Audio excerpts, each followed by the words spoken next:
PlayStation is running back to exclusivity. Well, at least according to Bloomberg. This is a massive change in direction from the last few years out of one of the biggest platforms in gaming. What's going on? Where do we and PlayStation go from here? These are the questions I want to answer in today's video. Hello everybody, it's your boy Jmulls, and I don't like this.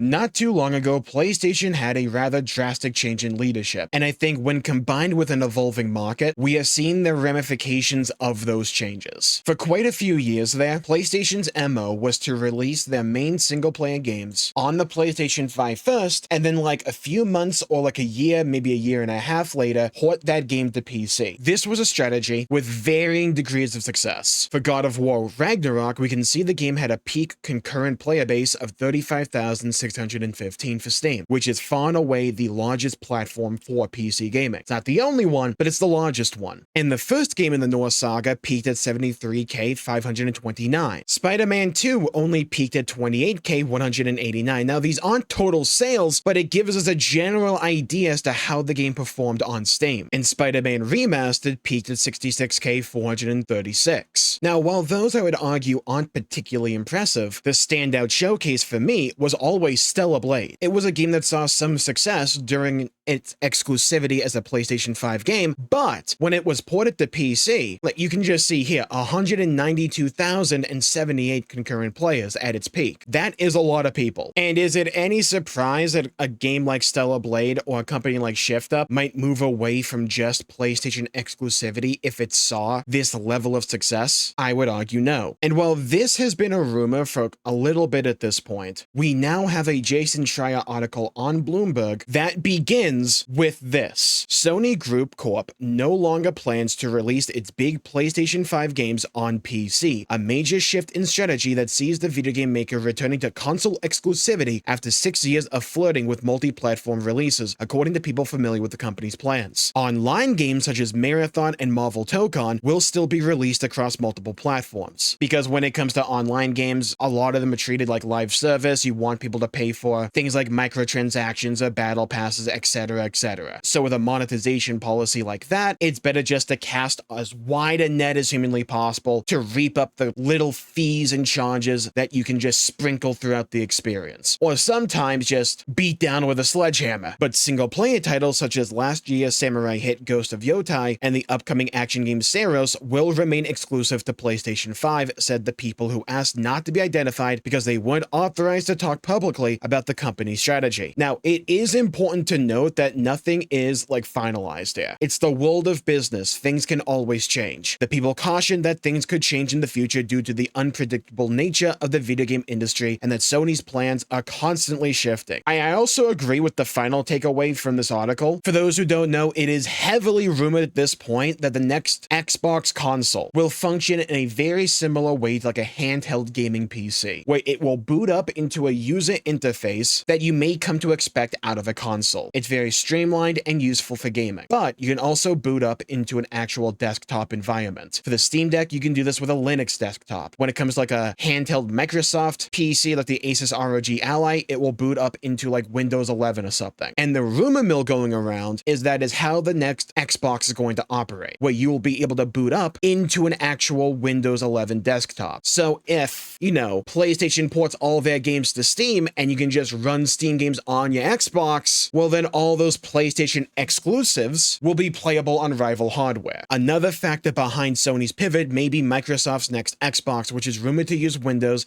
and be capable of playing PC games. Some executives at PlayStation may not be thrilled at the prospect of one of the company's flagship games like God of War running on the next console. Some executives at PlayStation may not be thrilled at the prospect of one of the company's flagship games like God of War running on the next Xbox console.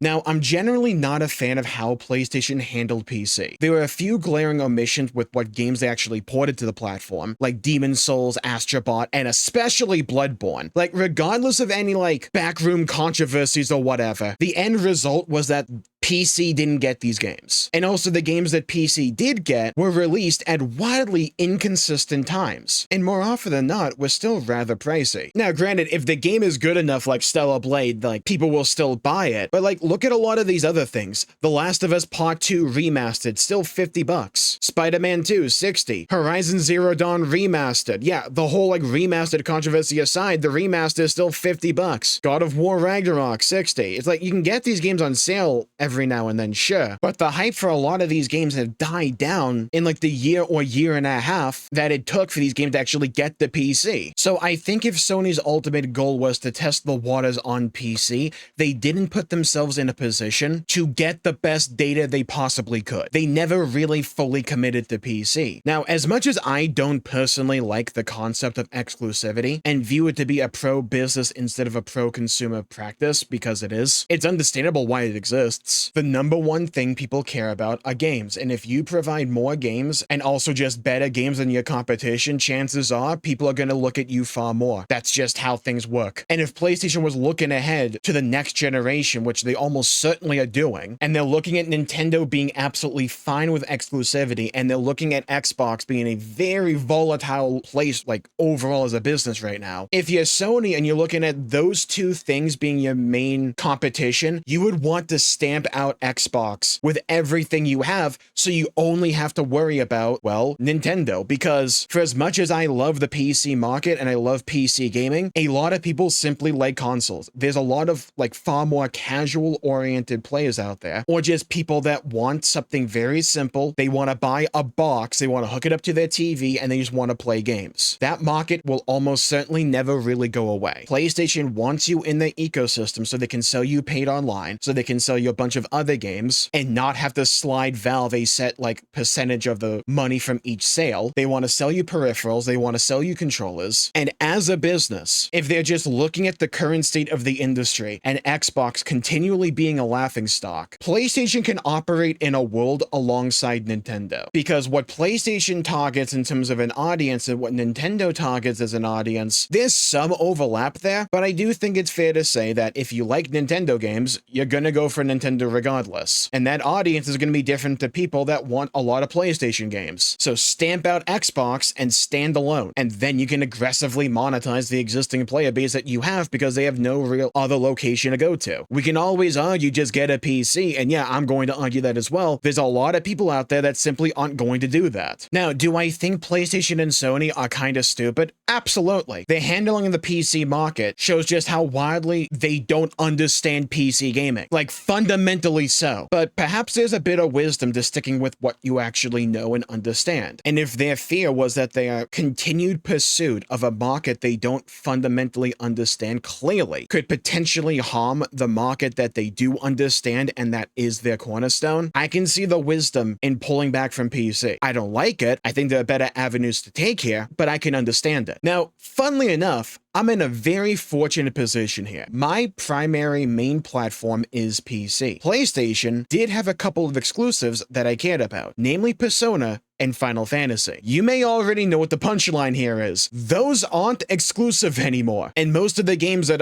are exclusive to PlayStation now, or probably are going to be in the future, I don't really care about. But I also do have a base PS5, so if I really end up caring about them, I can just play them, I guess. But we live in a market filled to the brim with a bunch of games that are great. It's like we have Crimson Desert coming out in like a couple of weeks. Pragmata, Adventures of Elliot, to like name a few, not to mention all the games in our backlogs, right? Like, if you're anyone like me, your backlog is rather extensive. Like, I still have to get through the entire Trails series. I'm only on the second game. There are so many great games to play. Now, if Sony really wants to get me by the balls, they could always put out Sly Cooper. They could always do that. That's a franchise that really hasn't seen a lot of love from them, besides the more recent ports, in quite a while. And if we got a modern day version of like Thieves in Time, or honest to God, another Sly Cooper game, that could draw my attention at least. And here's where you come in. Leave a comment down below with how you feel about this change in strategy for PlayStation. Do you like it? Do you not like it? Leave a comment down below and also let me know why. I would love to hear your thoughts, hear your opinions, and to hear your perspectives. And while you're down there, please leave a like and subscribe. It really helps the channel out and helps support future content, especially if you care about gaming news. Speaking of, PlayStation's not the only one going through a lot of massive changes. Xbox is up to bad people. Phil Spencer's out. Yeah, we have a lot to talk about. Want to find out more? Check out this video right here. Thank you all for tuning in. Stay safe. Have a great day. And I'll see you all next time. Bye-bye, everybody. Until we meet again.